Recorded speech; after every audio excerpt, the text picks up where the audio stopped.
The story you're going to hear about today is one of the most disturbing that you'll ever hear the details of in your entire life. This isn't an ordinary, casual trigger warning for a reason. You're going to think about this long after the episode ends. The point of telling this story isn't to do anything other than to give you a stone-cold reminder, a wake-up call, that people like this live all around us. You might see them checking the mail, and they give a friendly little wave.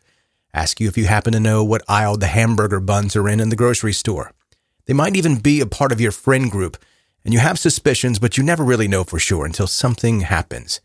They're hiding in plain sight.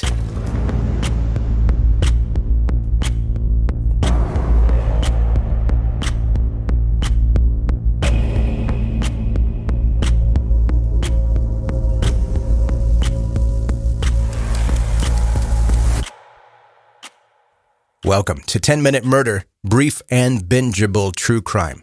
My name is Joe, I'm the host, and thank you for joining today. If I had my phone nearby, I think I left it in the other room, but if I had it, I would publicly call you out by name. The person that asked me if I'd ever seen the series that's on Netflix called How to Get Away with Murder, you and I aren't friends anymore. Let me just say that.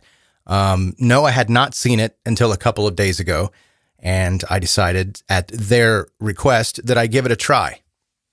This is now like 3 days later. I'm on season 2, in the middle of season 2, and my laundry's stacking up. I've got stuff to do, and I can't do it because I just keep watching this show. It's pretty good. I don't want to say it's amazing. It's pretty good. I normally don't do untrue crime. The real world is scary enough that I don't mess with the fake stuff. Aside from Dexter. Dexter gets a pass for me, but aside from that, I stick with like true crime stuff. But this show is pretty good. Obviously, since I can't seem to do anything else besides watch it. I'm telling you, count your days. Don't ever get me hooked on a show again. Or come do my laundry for me. Either one. All right, before we get going with your episode today, this is your reminder to subscribe wherever you like to listen to podcasts so that you don't miss any episodes in the future. On social media, you can follow along and see what's happening with 10-Minute Murder. Links are in the show notes of this episode, as well as at 10minutemurder.com. Also, if you have friends that are into brief true crime stories like the ones you're hearing here on this podcast, please let them know about 10-Minute Murder. Now, to today's story.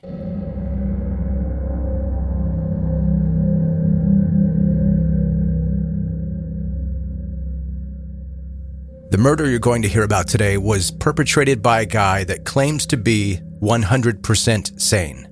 He wasn't hearing voices or acting at the direction of the devil or any other host of reasons killers use as why they do what they do.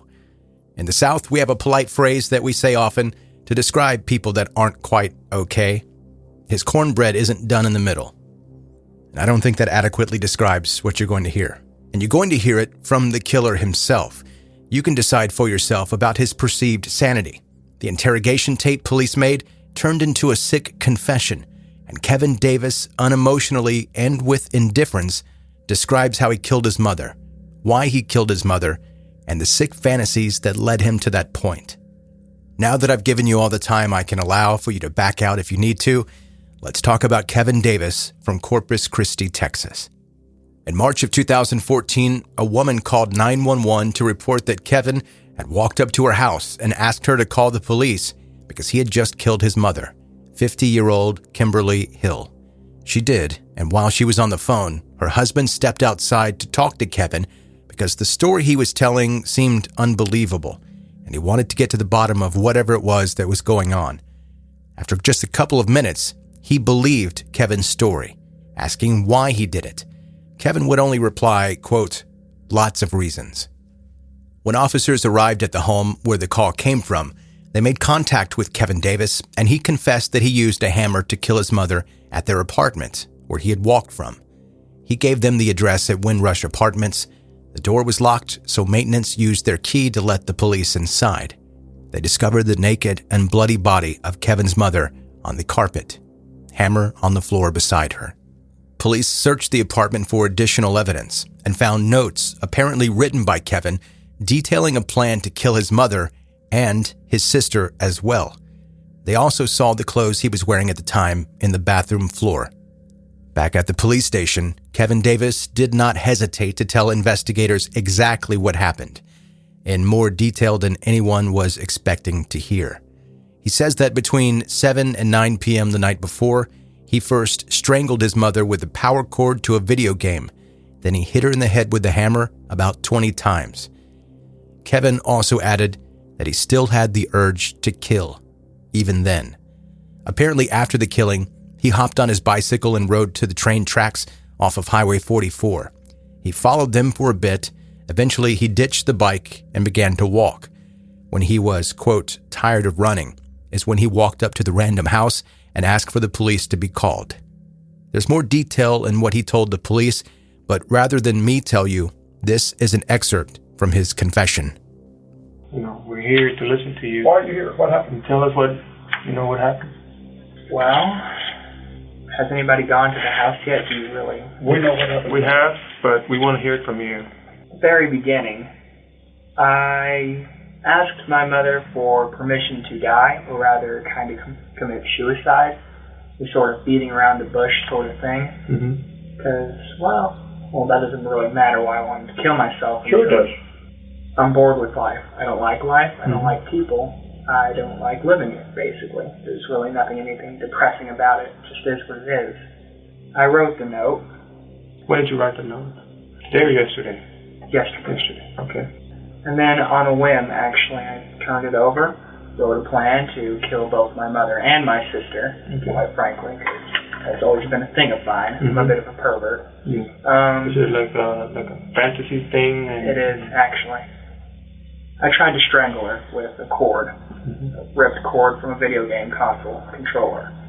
That didn't work out too well. She started screaming, and so I went to her room, opened a drawer at the very bottom to the right. I pulled out a hammer. I went back in the living room, and, well, you kind of get the gist from there. And she was out pretty quickly. Kind of tried to play dead at first, but then I finished it. How many times did you hear with the hammer in the living room?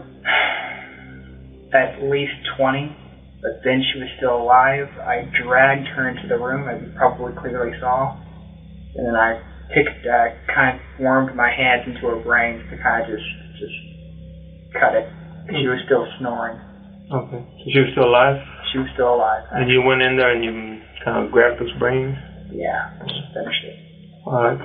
Did you use a knife on her? Actually, I was going to, but no, I didn't get to do that. No. It was all with a hammer? It was all with the hammer in my hand. Where did you hit her with the hammer? The head. All in the head area? All in the head, I believe. I may have gotten her hand because she was covering herself. Okay. Then I had sex with her corpse. You did? Okay. Did you come inside her? I did, actually. Have you ever done that before, like had sex with her? No, I haven't, actually. This is just the first time? Oh, yeah, I lost my virginity to a corpse. Okay. Did you change in the bathroom? I did. I took a bath before then. My penis, really. Well, that's a little personal, but yeah, I needed to clean it off, and so, and then I changed. Yeah. Okay. So after you went in and you killed her, and you made sure that she was dead by grabbing her brain, moving it around, then you took her clothes off, or was she already unclothed? Actually, I had to drag her by her clothes to get her in there. It was very laborious, actually. Okay. Hey, what kind of thrill did you get by having sex with her? I'd always loved my mother, I guess in the wrong sort of way, but a kind of love, I guess. Maybe some rage. Have you killed anybody else before? I have not. You just fantasized about it? I just fantasy, yeah. What got you to this point? Tell us about what got you to this point. She said, basically I'm a grown man, and what I do, she can't really stop me. She was distraught over it, of course. I mean, Of course.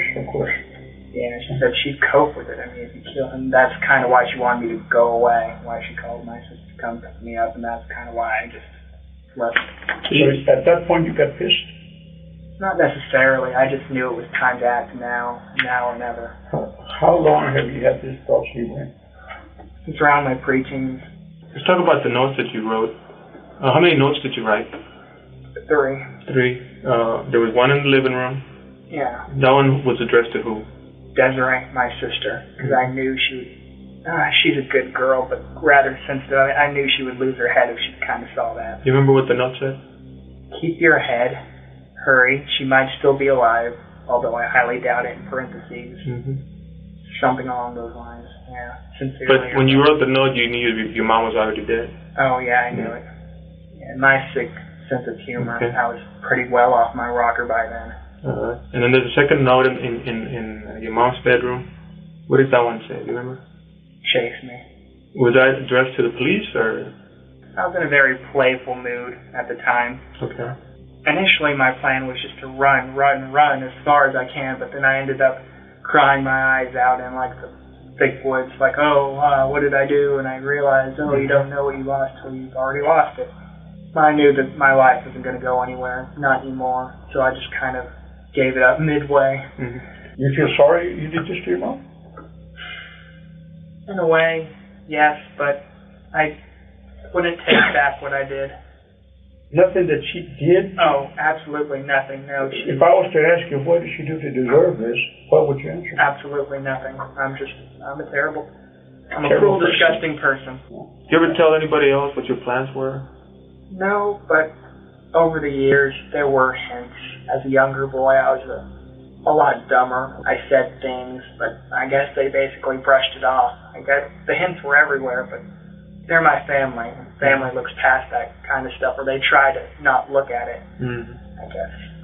What do you consider yourself? Do you consider you mentally disturbed? Do you consider yourself crazy? Or do you consider yourself any of those? Or you think you're okay? You just got some bad thoughts?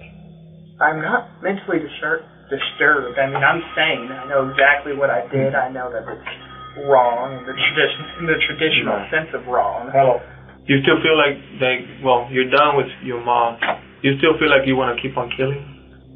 I came here to pay for my crimes, so I guess I should continue with the truth. Mm-hmm. Truthfully, Yes. I would kill again. Mm-hmm. Kevin Jazriel Davis pled guilty to the murder of his mother. A jury watched the full length of the tape that you just heard, and it took them less than an hour to decide that he should be given life in prison, never to breathe a breath of fresh air outside the walls of the prison.